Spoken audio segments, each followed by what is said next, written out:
रामपुर और आजमगढ़ दोनों ही सीटें समाजवादी पार्टी के किले के रूप में पहचानी जाती रही हैं, लेकिन अब उपचुनाव के नतीजे सामने आ चुके हैं तो दोनों ही सीटों पर बीजेपी का कब्जा हो चुका है।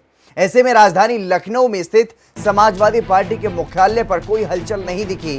पार्टी मुख्यालय पर सन्नाटा पसरा हुआ है।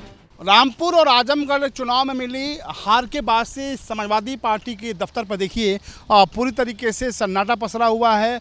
कोई भी आपको पार्टी का नेता और कार्यकर्ता जो समाजवादी पार्टी का विक्रमादित्य मार्ग स्थित जो पार्टी मुख्यालय है वहाँ पे आपको नज़र नहीं आएगा। एक तरफ बीजेपी दफ्तर में जश्न का माहौल है, तमाम बीजेपी के बड़े नेता मौजूद हैं, एक दूसरे को मिठाइयाँ खिलाई जा रही हैं। तो दूसरी तस्वीर आप देखिए कि समाजवादी पार्टी में हार का जो मातम है वो यहाँ पर देखने को मिल रहा है। हालांकि पार्टी के नेता दबी जुबान से कह रहे हैं कि समाजवादी पार्टी के राष्ट्रीय अध्यक्ष अखिलेश यादव अगर चुनाव प्रचार में गए होते तो शायद तस्वीर कुछ और होती। खुद ओम प्रकाश राजभर जो सुहेलदेव भारतीय समाज पार्टी के राष्ट्रीय अध्यक्ष हैं, उन्होंने भी सवाल खड़े किए हैं और ये कहा है कि अखिलेश यादव को एसी कमरों से बाहर निकलना होगा।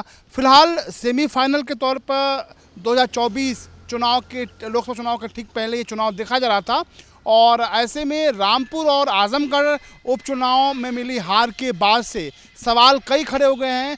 हालांकि समाजवादी पार्टी के जो नेता हैं वो मान रहे हैं कि अभी पार्टी को मेहनत करना होगा और एसी के कमरों से निकलकर सड़क पर जनता के बीच जाना होगा। फिलहाल समाजवादी पार्टी दफ्तर पर जो सन्नाटा है वो पसरा हुआ है। कैमरा पर्सन रोशन यादव के साथ अमितेश श्रीवास्तव, R9 न्यूज़, लखनऊ।